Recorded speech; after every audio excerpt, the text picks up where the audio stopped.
Did you enjoy Widow's Bay? Oh, it was so good I almost peed my pants.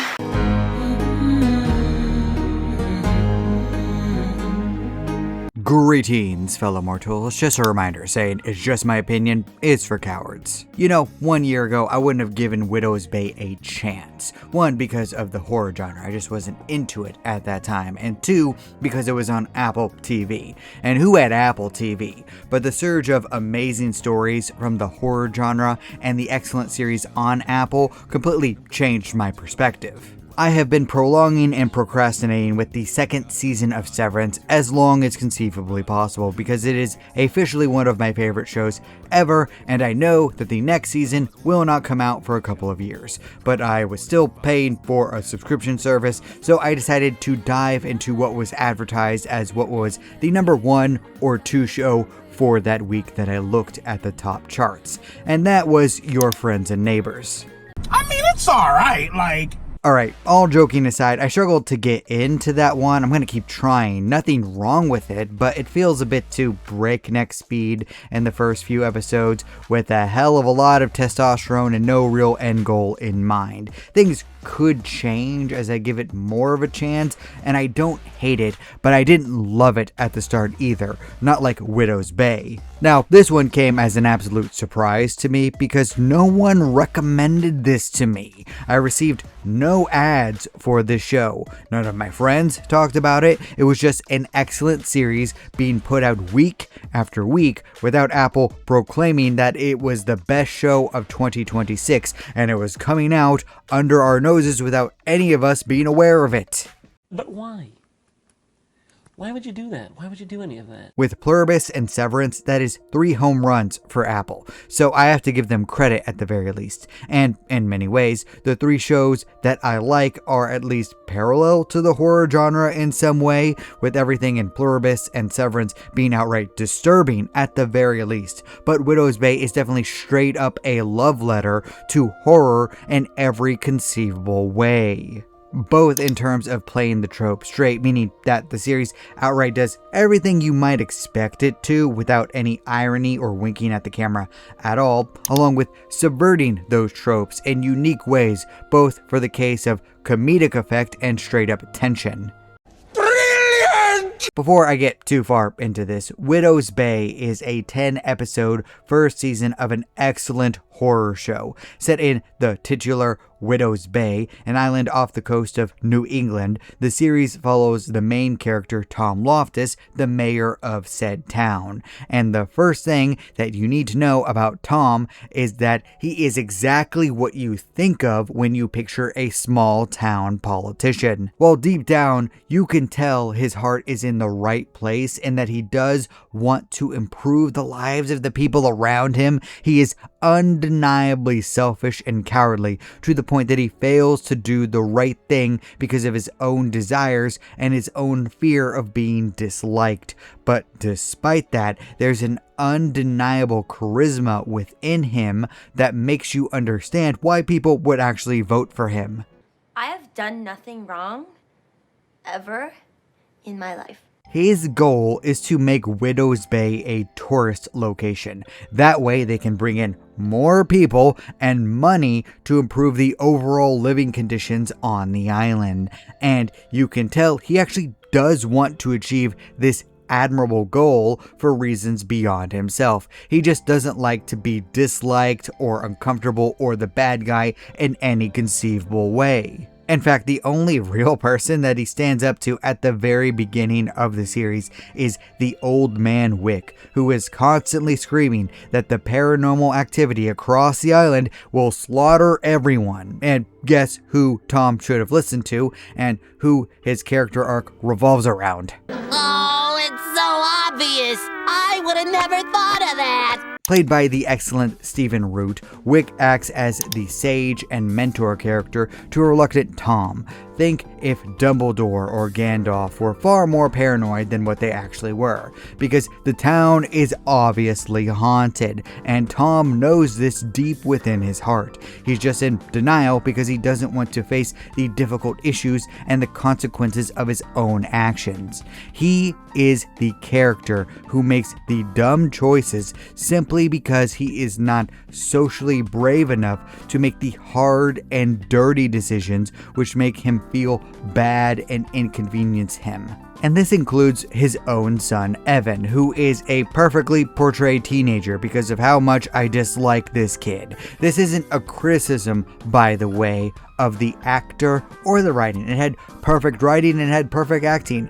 There were plenty of times I wanted to smack that kid across the face for being a selfish, whining idiot. If parents didn't raise their own teenage kids from birth and remember them as cute babies, they'd probably end up flatlining their own offspring at some point. And don't think that I am the exception to this rule. I absolutely sucked as a teenager.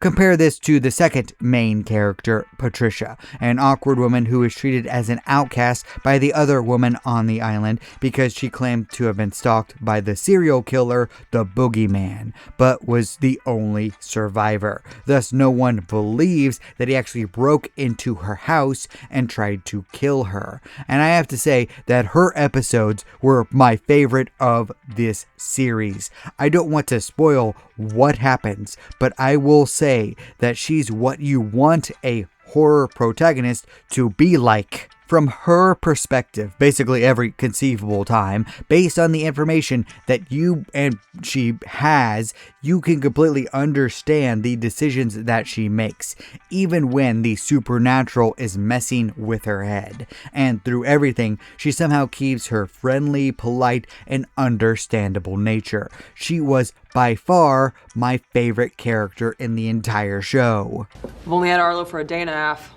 But if anything happened to him, I would kill everyone in this room and then myself. Not only that, she has the single funniest joke in the entire series. Hands down in her second episode at the very end. I was dying laughing through that conclusion because it was the smart thing to do, but it was so absurd at the same time because no one ever thought to do what she did.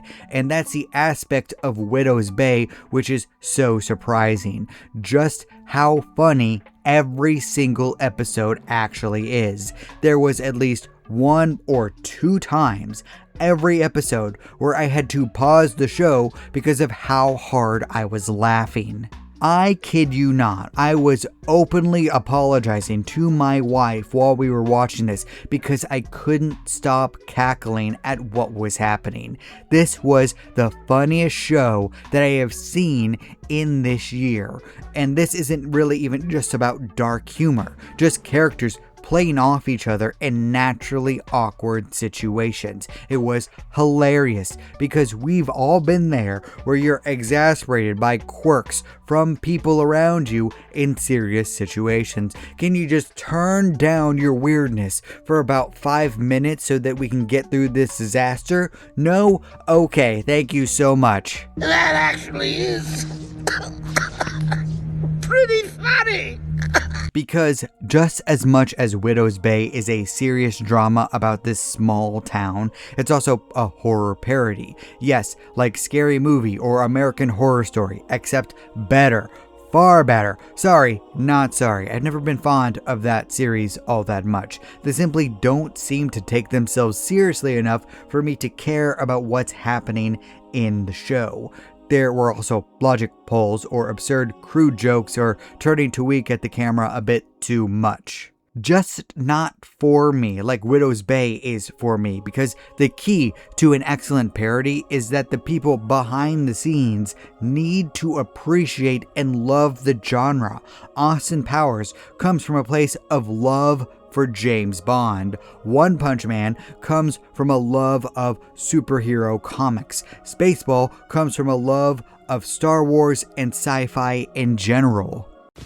Well, hang on, you've just... No, I like it. This is brilliant, but I like this.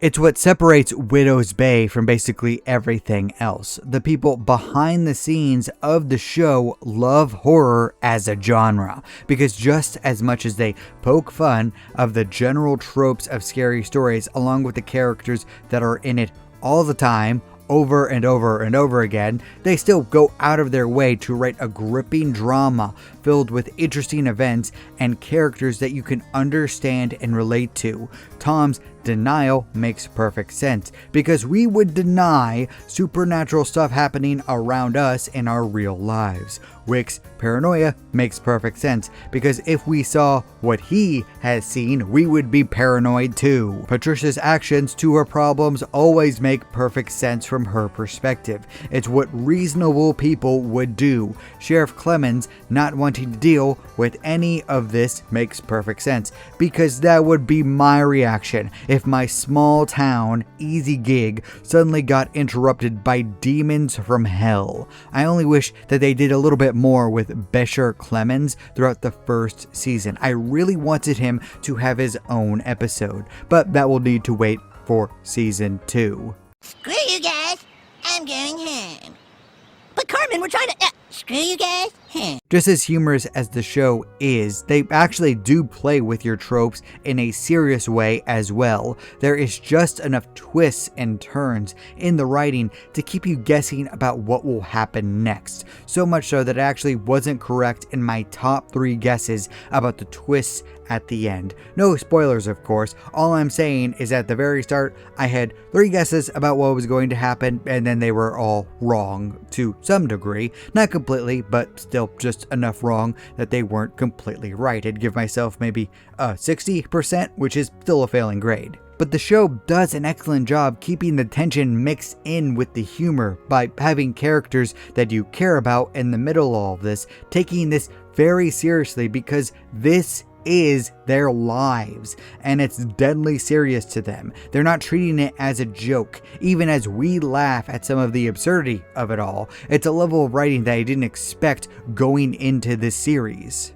Perfect. Everything, down to the last minute details. If there was any complaint that I could make about Widow's Bay, it would be that episode 2 felt somewhat off. Something about the pacing, humor, and horror was far more stiff than any other episode. It definitely felt like the most filler-esque episode without much time or effort put into it compared to the others. I still enjoyed it, especially for the world-building aspect of it. But that episode definitely felt like we need a Steven-esque episode put it right here. Otherwise, we're going to fail. We need to hook in the people. Maybe there was some corporate meddling or something going on. I don't know. Like I said, it was still good, but it was just the weakest out of all the Monster of the Week-esque storylines per episode. Oh, I forgot how bad it looks. I've seen worse. Because Widow's Bay definitely uses the new Monster of the Week-esque storyline formula while interconnecting the reality of the world and the overarching narrative together seamlessly. It worked surprisingly well. Most regular shows that aren't juggling multiple genres couldn't pull off this type of formula. Combining Supernatural / Buffy the Vampire Slayer / X-Files with an adult Gravity Falls set in Silent Hill with Mr. Bean as the main character. I cannot tell you how or why it works, but it does. It all just mixed together. They combined all these elements into something great. It's actually kind of mind-blowing how it works at all, let alone becoming my favorite show of 2026 thus far. All of this just works. It's not, I'm not kidding. I think what helps is that the loose yet established rules of the town ground the more absurd concepts into one cohesive narrative and universe. And surprisingly, most of the monsters of the week fit together thematically and logically if you think about it just a little bit. It's one of the things that I like most about Widow's Bay and why I couldn't really get into American Horror Story. It takes the obsession / backrooms / Iron Lung approach of 2026. What I mean by this is that the show becomes better the more you think about it instead of the exact reverse happening like with most horror stories. If you think about it a bit too much, it kind of falls apart at the seams, but not Widow's Bay. And this includes going back and watching the episodes again a second or a third time, because there are things happening in the sets and the backgrounds that you will miss the first time, especially with the mirrors. They do an excellent job with the mirrors. You only see a flash of something happening in any reflective surface, and you're like, wait, what was that? Something that Bly Manor should have done. Now, I do kind of like that show, even though it's a lot weaker than Hill House, but I do have to say the biggest weakness is how they use the mirrors, where the characters just stare in the mirrors and you see a distorted vision instead of just a flash in the background. This show does a lot better with that, I'm just saying. Oh my God. I get it. In fact, in a weird way, this was something that actually bugged me at the start of the series. All of the shots seemed so flat at the start, mundane and normal. I figured that it was done to stand as a stark contrast to the more wild shots. That way, you would become uncomfortable as the series went on, except that's not the only reason. The shots often linger to let you survey the scene, taking in the small details of the set. What was that? Of course, that could just be me projecting just a little bit. The show makes me feel slightly paranoid at times, but I will say that the world building is phenomenal, and I enjoyed taking in the small details that they didn't need to bother to add. No notes? No notes. No notes! No notes. No notes! No notes. It's perfect. I will say that is not that all that complicated of a storyline. Even if you're only half paying attention while it's on, you could probably give the exact same summary as someone who was engrossed in the story. Both types of viewers could pass a pop quiz about the show, but the series definitely rewards you more for paying attention, understanding the horror genre as a whole, and thinking about the detailed steps that Tom specifically is taking as he develops into a leader who isn't just a gigantic coward. That's how good the writing is, though. It actively gives you the experience that you want to have, whether it be casual or more intense. I honestly don't have a whole lot of examples of shows or movies in the streaming world that could appeal to multiple type of viewers like this does. It's very impressive. Impressive. Very nice. And all of this was brought to us by a combination of a Parks and Rec writer and a Japanese director. Oh, you know what? That actually makes perfect sense now that I think about it. You get how they made that work when you understand that. Although I do have to hope that this won't be a case where we have to wait 3 years for another season. Widow's Bay took about 6 months to film. So you can get another season ready for Halloween of next year. I'm just saying. And also, they really shouldn't continue this for too long. As much as I love this series thus far, it does feel like Gravity Falls, where 2 or 3 seasons are necessary and then you reach the end. Anything else would be stretching the show out far too much. Which raises a pertinent question.